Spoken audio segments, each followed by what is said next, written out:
Subscribe to our channel and hit the bell icon so that you know when live we go. Dear students, RAU'S Prelims Test Series 2021 is a complete testing and revision course for the upcoming prelims examination. The program will help you prepare for UPSC prelims through a step-up approach.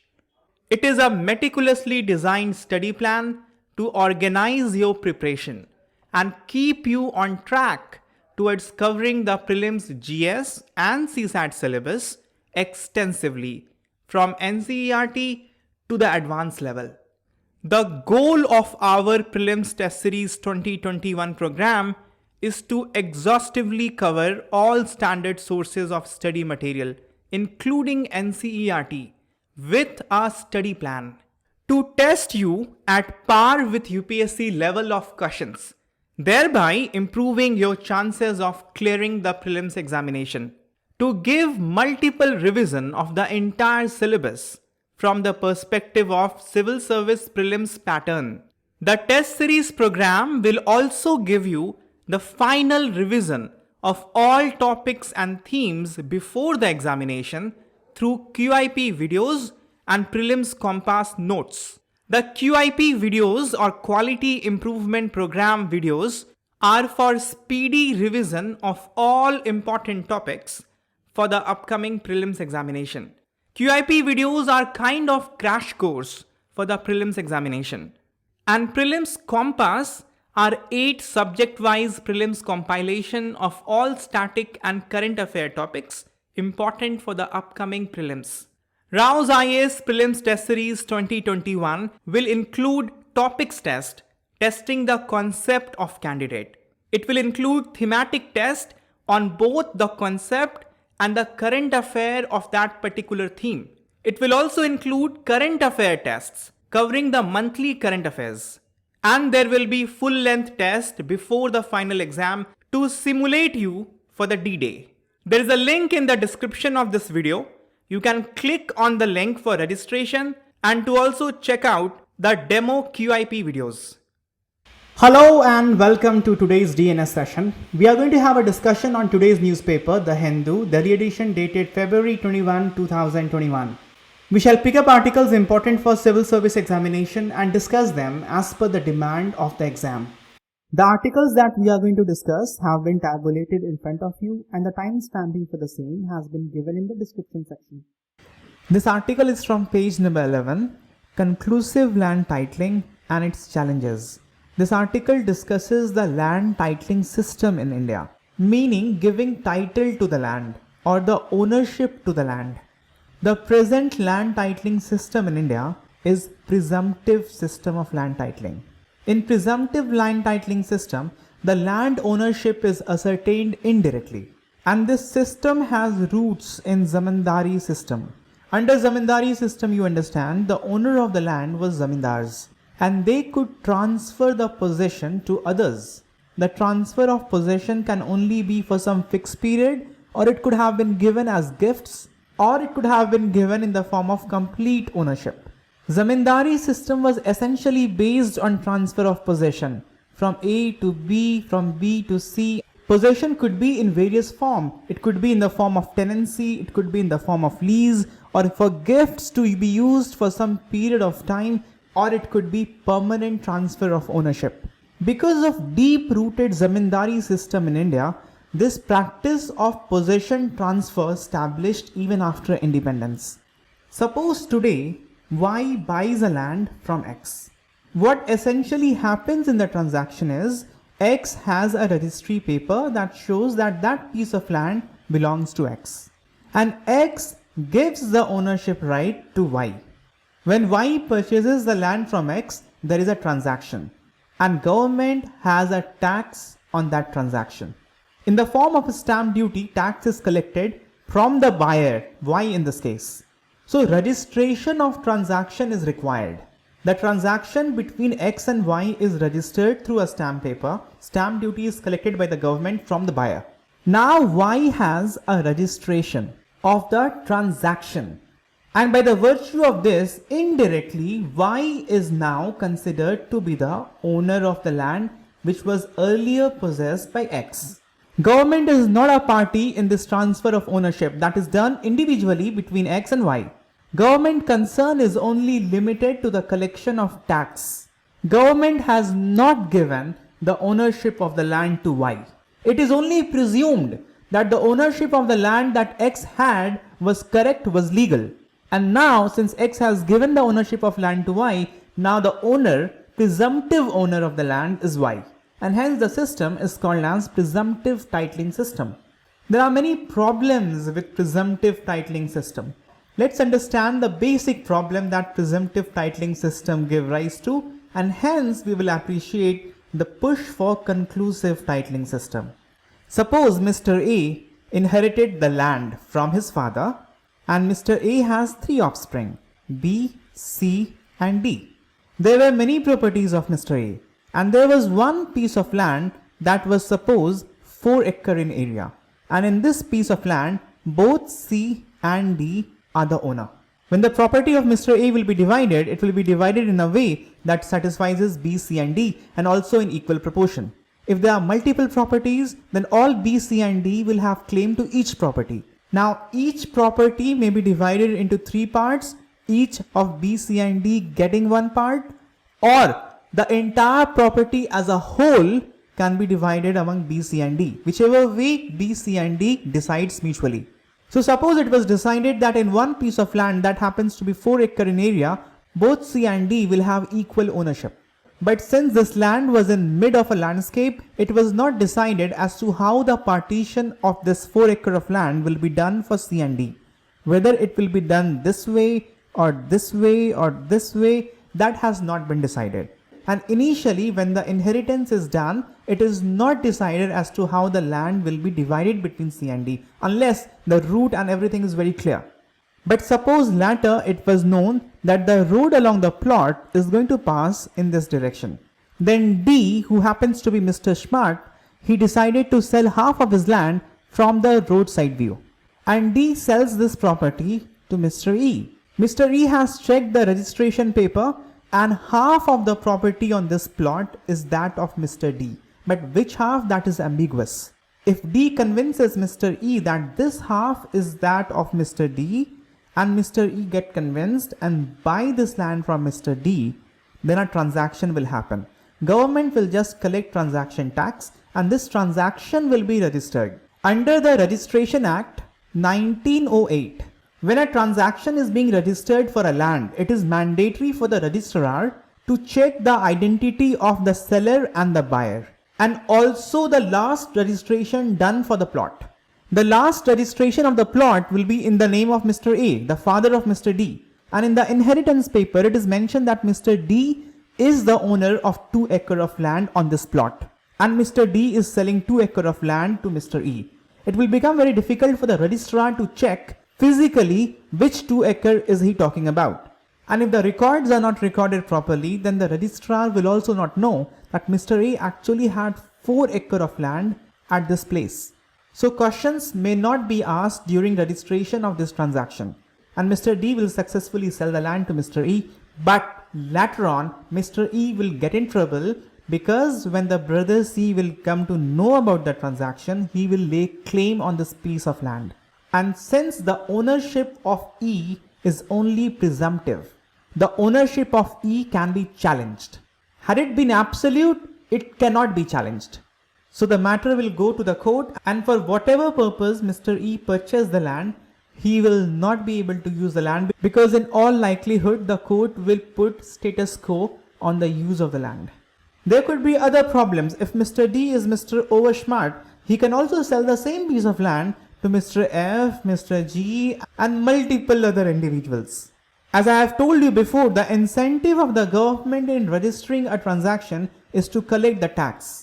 So there is less incentive to ascertain the integrity of the ownership of land that the seller is selling. And when the records are not kept properly, it will not be known to the registrar that Mr. D has already sold it to Mr. E, and a separate registration is being initiated for Mr. F or Mr. G. So the point is, sale deed, which is a legal document that registers the transfer of ownership from the seller to the buyer and is the primary document to ascertain ownership of land in India. This sale deed is actually the registration of transaction and not the registration of land. Because of entrenched zamindari system in India, government did not start to give ownership of land to people as is being done in other countries. In India, rather, transfer of ownership was allowed from individual to individual without government coming into picture. But government was interested only to collect tax on transaction. So even though you will be having the sale deed, this registration document, but the sale deed is only registration of the sale, making your ownership presumptive, making it difficult for you to ascertain the legal claim of deed that he is the rightful owner of the land that is being sold to you. This is the systemic problem of presumptive titling system being practiced in India. However, apart from the sale deed, there are other documents and data that will help the buyer to ascertain the ownership of the seller. One of such data is record of rights. This record of right is maintained by the Revenue Department of the state government. From the time of Britishers, there was practice of recording the names of persons who have acquired the rights or the possession of the land. The motivation was to collect the rent or the revenue from such people who are in possession of the land. Because of the zamindari system, the possession could be in any form. It could be in the form of tenancy, it could be in the form of leasehold. The revenue, rent, was used to be collected from the one who is using the land. Tenants or the leaseholders would have to pay that. This practice still continues today. The record of rights is still maintained, although not in proper shape. Sometimes they are not updated and sometimes there is discrepancy between the sale deed data and the record of right data. There are other documents and data in this regard that can be matched up. For example, property tax receipt that are collected by urban local bodies. Then there are survey documents done by the survey department, aerially or physically on land. There are multiple maps of villages and district levels showing the land borders. Ideally, the data from the sale deed must match up with record of rights and also with tax property receipts and the survey document. So if a buyer is purchasing the land from the seller, then he can check up the sale deed document. As I mentioned to you that under Registration Act 1908, when a registration for transfer of ownership of land is happening, then the registrar also has to check the previous sale deed, the registration document of that land. And all these documents are in public domain. But since digitization has not happened, it becomes difficult to access those documents for general public. But one can go to the particular registration office and seek that data. Apart from that, the buyer can also check the record of rights. Who is in possession, giving tax to the revenue department for that piece of land. And you can also check who is paying the property tax for that property. And then if the survey documents, the village maps, the district level maps, they have been made properly and updated, you can check the land borders. That will help to ascertain the physical location and orientation of the piece of land that you are going to buy. Suppose you are buying 2 acres of land, how is that oriented physically? That can be known. So ideally, theoretically, this system must have worked, because even though it is presumptive system of land titling, but there are ways and means to cross-check the sale deed data. But practically, none of them are updated. So it becomes difficult for the buyer to verify the proper ownership of the land. And then there are claims on that land later and things go to litigation and the buyer's right is terribly compromised. The point is, presumptive system of land titling, which is based on sale deeds, is not absolute, meaning it is subject to challenge. So Niti Aayog is pushing for a conclusive land titling system. Conclusive land titling system began in Australia in 1858, and ever since most of the European countries and others, they have adopted this system. But India, because of its past of zamindari system, continued with the practice of transfer of possession or ownership individually without government ascertaining the ownership of land to any individual. But in conclusive land titling system, title to the land, ownership to the land is granted by The government. So government takes responsibility for accuracy. The amount of land, the orientation, the distribution, the map of the land, everything. And once the title is granted, there could be claimant. There could be others who can come and claim ownership into that disputed land. But now the dispute is with the government and not with the buyer. The title holder, the buyer of the land, will have absolute ownership over the land. And this ownership cannot be taken. If other parties are coming to claim ownership, first, the dispute will be with the government, so the government will go to the court. The money, time, energy of the buyer will not be drained. And secondly, if the claimants win the case, then government will provide compensation to the claimants. But the title holder is not in any danger of losing the ownership. That is why the ownership is absolute. It is conclusive. The reason why Niti Aayog and previously many parliamentary committees, the one that gave white paper on black money and also Financial Sector Reform Commission, all of them have recommended for adopting a conclusive land titling system because it entails many advantages. First and foremost, the concern comes from litigation related to land. It has been documented in many reports, including one of the World Bank back in 2007, that 66% of disputes in courts are land related. And according to Niti Aayog estimation, the land related arbitration takes an average of 20 years to get resolved.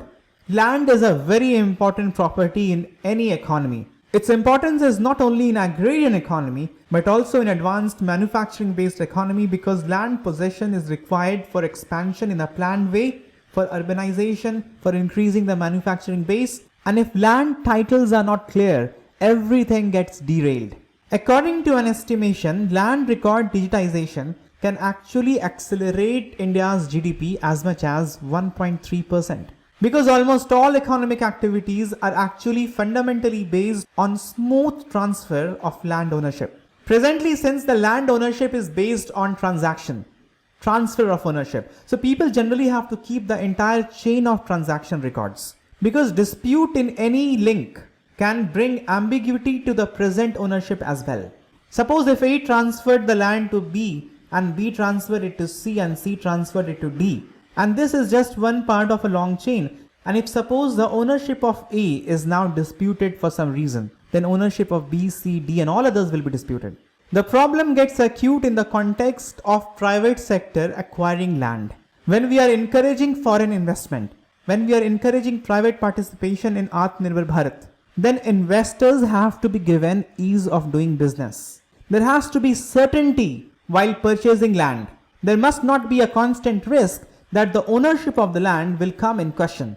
With a clear absolute ownership, land market in India will also be developed. The concept like land bank can practically be implemented. Many infrastructure projects and especially housing construction projects, they have been delayed because of lack of clarity in land ownership, because of disputes and claims that come later on. The process of planned urbanization is being affected.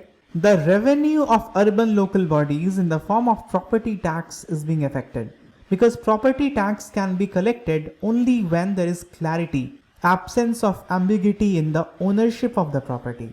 Conclusive land titling becomes even more important in the context of rural economy. Rural economy is mostly agrarian, and agricultural credit is dependent upon the clear ownership of the land.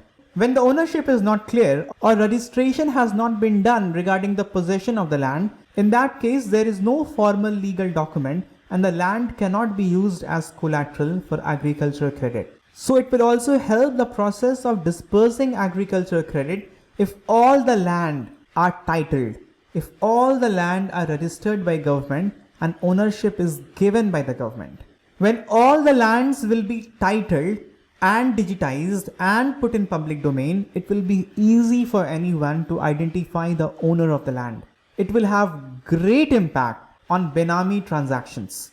In 2015, the Standing Committee on Finance that was examining the Benami Transaction Prohibition Amendment Bill 2015 noted that the generation of black money through Benami transactions could be preempted and even eliminated by digitizing the land records and updating them regularly.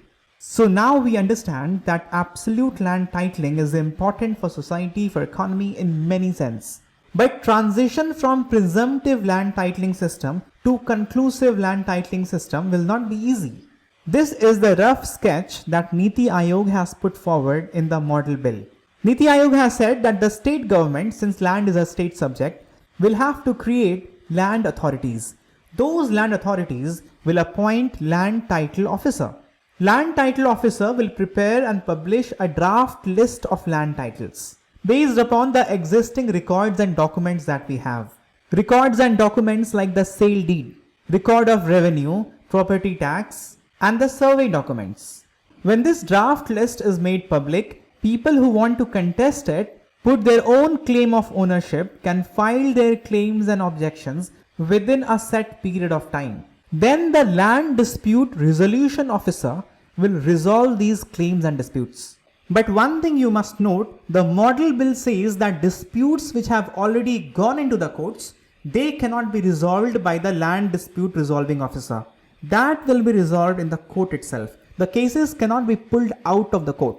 Once the land dispute resolution officer resolves the cases, then the final list will be published. That will be called as record of titles. But if somebody wants to lay claim again and challenge the decision of title registration officer and land dispute resolution officer, then that can be done in land titling appellate tribunal. And 3-year time will be given for appealing in the land titling appellate tribunal. After 3 years and after decision of land titling appellate tribunal has come, then the records of title will be considered as conclusive proof of ownership. But you must note that Niti Aayog's model bill still has a provision for taking the matter to the court. But now the matter cannot go anywhere below the High Court, because perhaps land titling appellate tribunal itself will have the status of the High Court. After going through land titling appellate tribunal, the record of titles will be conclusive and the ownership now will be absolute. See, essentially, if you come to think about it, what actually will happen if this procedure is followed, the claims that come one by one and the claims which are unknown yet, they all will be resolved. And after resolving all the claims, conclusive ownership will be given to the landholder. So now the purchaser will not have problem. The transfer of ownership will be smooth, will be certain. The projects will not be delayed. Investors will not be wary. Housing construction and urbanization process will not be derailed. And the formal credit to agriculture via banks and other institutions will also be encouraged. But removing a system which is rooted in more than 200 years old practice will not be easy. For the very first step to happen, for the draft list of the land titles to be published, you must do digitization of land record. For the purpose of digitization of land record, Ministry of Rural Development back in 2008 started a scheme called as National Land Record Modernization Program. It was renamed as Digital India Land Record Modernization Program in 2015. But still today, digitization of land record is not complete. And even before you do digitization of land records themselves have to be updated. It has been observed that the land records have not been updated even for decades, especially in rural and semi-rural areas, when the inheritance get transferred from parents to children and then to grandchildren. That is done informally. That is done mutually among children, and there is no proof of inheritance. So if you do digitization of the present land record, the land will go in the name of grandfather, but the grandfather is dead now. If you do digitization in this way, it will create more problems. Then for a solid draft title to be published so that there will be no claim or little claim, so that the process does not get stuck indefinitely in the land titling appellate tribunal and then in the High Court. It is important that the data is collected from multiple places and they are mapped up. Data are cross-checked with one another. For that purpose, apart from land record data, you also need to have updated revenue of record data and updated survey data. But in 2009, Committee on State Agrarian Relations and the Unfinished Task of Land Reform Observe that the average age of village map in most states is more than 50 years, and most of them were prepared during the British regime. So it is imperative that these data, secondary channel of data from which the land records can be verified, cross-checked, they also needs to be updated. And when that updation of data happens, it is important that a comprehensive village level survey is being done with community involvement. Only then there will be minimum claim later on. But to conduct comprehensive village level surveys, lots of resources, lots of manpower must be there with the survey department. One can think of alternatives using technology like satellite imagery, but that can never be a substitute of physical ground level data collection. The accuracy of the land distribution and the land boundaries of small scale plots will always be more in the physical ground level survey, and that is important to reduce the claims appeals later on.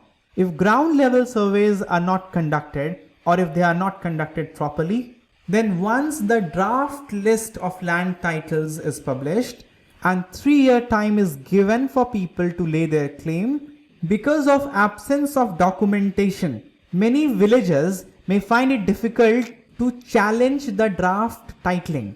If the government does not adopt the new system diligently, then the onus of proving the claim will fall on the claimant, who many a times can be very poor with limited resource. They may not have the temporal and the financial appetite to get through the legal claiming procedure. So there is a risk that the draft list of land title that will be developed using the same data as we have today will become the final conclusive ownership right data. From here things will be smooth. The land transfer will give absolute ownership to the buyer, but it must be ensured that injustice is not caused in the process. There are certain suggestions in this regard. The first is use of technology like blockchains. The state of Andhra Pradesh has already started to maintain the land registry record using blockchain technology. You understand that blockchain technology conserves the integrity of data. It is tamper-proof. You cannot change the data once it is registered in the system. And it also maintains the sequence of change very well. So the ownership transfer from A to B to C to D and so on will be maintained forever without the risk of being changed at the latter stage. This way, the land records data will be strengthened, can be verified in multiple ways based on the history of ownership of the land. Second important thing, as we have already discussed, there must be integration of land records data, and various databases must be matched up so that any error, any discrepancy that can be removed from the system. This approach has to be adopted. It's very important, and it also has been recommended by Parliamentary Standing Committee on Commerce on Ease of Doing Business in 2015. There is also one innovative suggestion of coming up with property identification code. We already have started with the concept of labor identification number, a unique ID for every labor, every manpower. We also have started tagging of property assets under Manrega and otherwise. Similarly, a unique property identification code can be created, and various data related to that property coming from the survey department or the municipal bodies can be integrated at one place. And that must be made public online so that people and also the government departments can correlate the data, can cross-verify, and discrepancy related with it can be removed. Zamindari system, although has been removed from India, but its surviving legacy in the form of presumptive titling system is still continuing to harm India. We can remove the shadow of Zamindari system by successfully adopting conclusive land titling. This article is from the Science and Tech page of today's newspaper. An estimate of WASH across healthcare facilities in India. WASH refers to water, sanitation and health. Researchers from Center for Disease Dynamics, Economics and Policy estimated. This article is from page number 10 from the Science and Tech. There would be requirement of $354 million, and for maintaining them, there would be requirement of $289 million every year. We must get a sense of how big this number is. If you go through the budget document of this year, you will discover that the total central government budgetary allocation for health is around 74,000 crore. And this number, if you do a little bit of math, comes around 2.5 thousand crore, which is around 3.4% of total central government budgetary allocation, which will put you at ease, and hence developing and maintaining basic WASH infrastructure across public healthcare facilities in India is doable. The report also highlights that the costliest intervention in WASH infrastructure is providing clean water, and the least expensive but still one of the most effective infrastructure is providing hand hygiene facility. WHO and UNICEF jointly monitors the WASH facility across the world, and for the first time in 2019 they came up with a report on WASH infrastructure called as Joint Global Baseline Report, according to which globally 1 in 4 healthcare infrastructure lack basic water servicing. 1 in 5 has no sanitation services, and around 42% has no hygiene facilities at point of care. Since this data is from very important global report, you can remember it and use it for your mains answer. UPSC in 2017 has asked this question in GS paper 2. To ensure effective implementation of policies addressing water, sanitation and hygiene needs, the identification of beneficiary segment is to be synchronized with the anticipated outcomes. Examine the statement in the context of WASH scheme. WASH scheme actually incorporates the initiative taken by the Government of India regarding water, sanitation and hygiene, and that also includes Swachh Bharat Mission.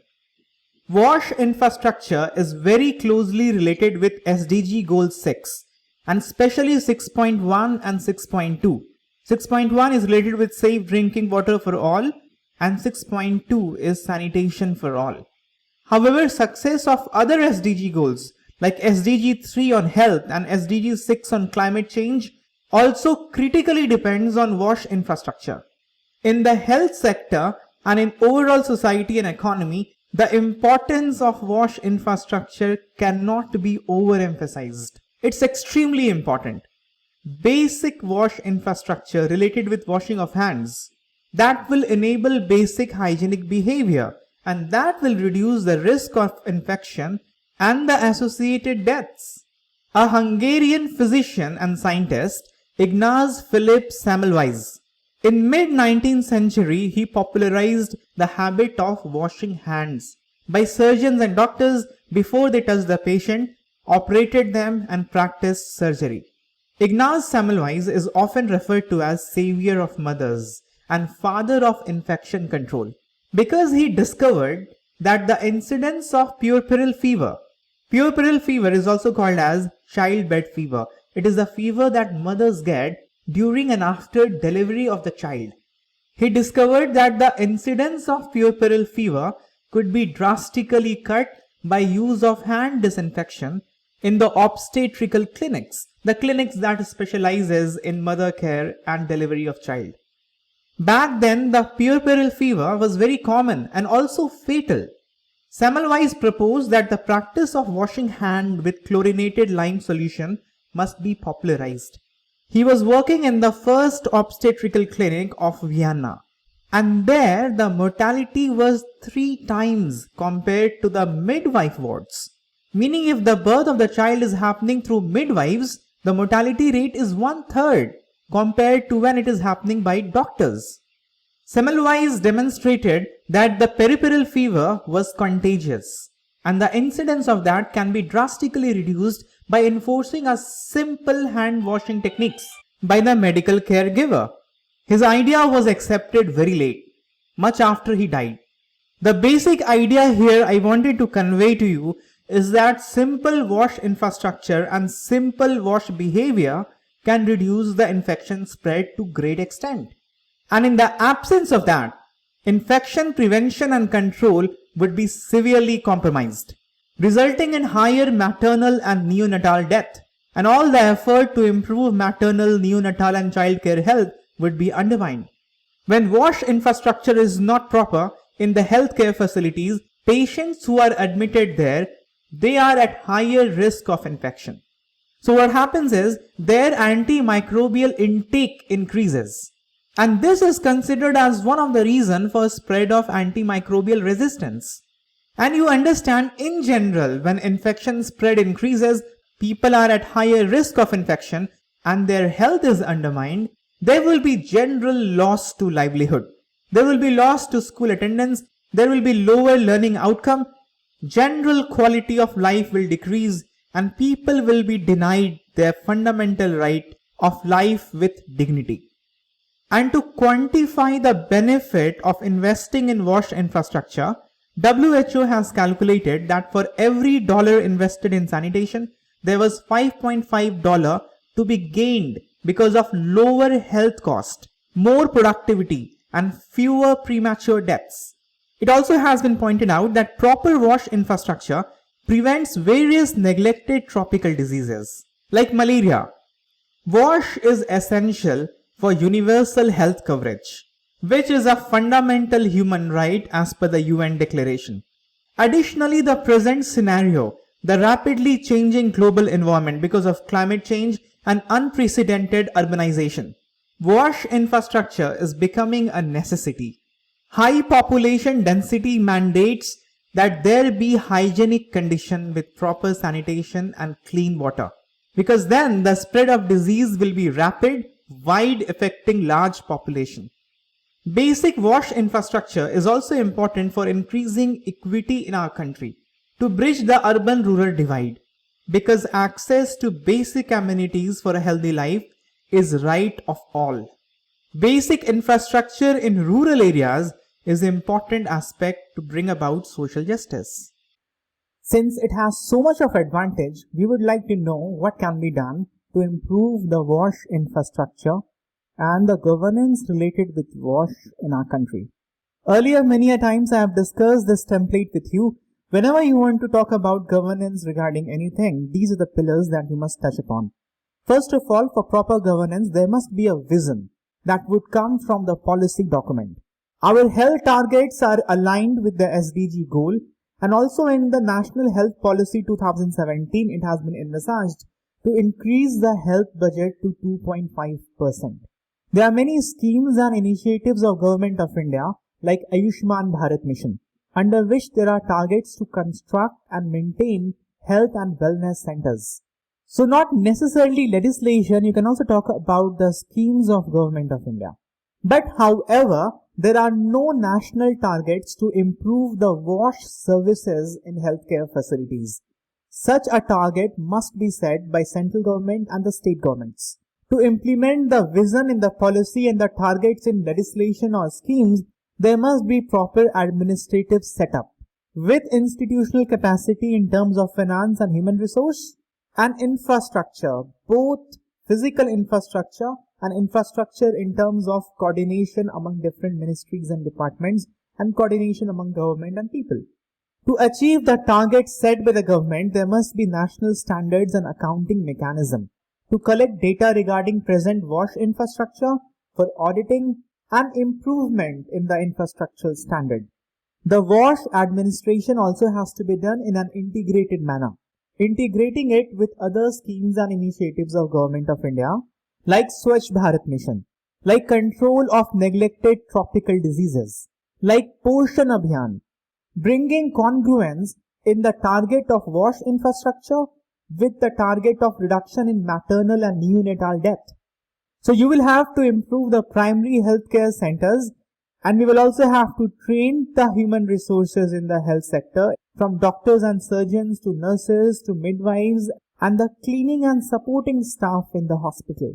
They need to be trained to understand, appreciate and practice the basic WASH behavior in the health centers. Administration in any regard cannot be successful without people's participation.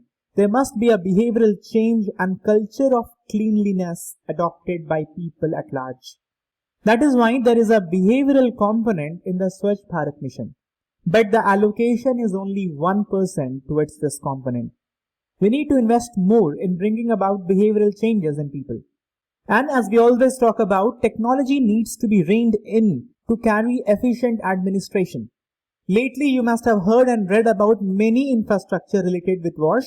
For example, technology to purify water, sanitizers, gloves. You must have often heard the anecdote, simple solution is the best solution. And maybe the simple solution of wash could be the best solution for the humongous problem of health sector. There is an article on the Science and Tech page, Perseverance to Search for Signs of Life. The scientific community really has shown perseverance for searching for signs of life on Mars. And the most advanced mission of NASA has landed on the surface of Mars on 13th of February. The purpose of the mission is to understand the geology of Mars and to seek the signs of life on the surface of the Mars. The mission is also a technology demonstration for future robotic and human exploration on Mars and other planets. Although there has been many landers on Mars before, but this is the first lander that has robotic technology for drilling the surface of Mars. And then the robotic technology will collect the drilled sample, pack it up in small tubes of cigar shape and size, give it to a Mars vehicle which will meet an orbiter, and that orbiter will bring the sample back to the Earth. The Perseverance mission has the most advanced space exploration technology till date.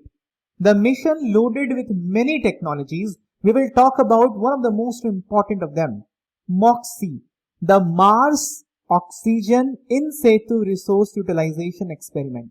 See, Martian atmosphere close to the surface has 95% by volume carbon dioxide. And then you can remember, if you want to, 2.6% molecular nitrogen N2, 1.9% argon, 0.16% of molecular oxygen O2, and very minuscule 0.06% of carbon monoxide. The MOXIE experiment will explore the possibility of converting the Martian atmospheric surface carbon dioxide into oxygen. This is the chemical reaction that will effectively happen in the experiment. 2 molecules of carbon dioxide will get converted into 2 molecules of carbon monoxide and 1 molecule of molecular oxygen. If this experiment becomes successful, then instruments scaling up to 100 times of this instrument will be sent to Mars, and oxygen produced and stored in that instrument can be used for life support for greater stay of astronauts on the surface. And it can also be used as rocket propellant for the journey back of the astronaut to the Earth. I must also point out that carbon monoxide produced via this reaction can also be used as rocket propellant. The technology that NASA is employing to carry out this reaction is beyond our scope. It uses some solid oxides electrodes that definitely we will not discuss here. But the basic purpose of Mars Oxygen In Situ Resource Utilization Experiment, MOXIE, you must know. We have now come to the end of the session. The answer to yesterday's question of the day and today's question of the day is there on your screen. Please attempt the question, put out your answer in the comment section, and also attempt the DNS quiz on our ELEARN platform. Goodbye, take care.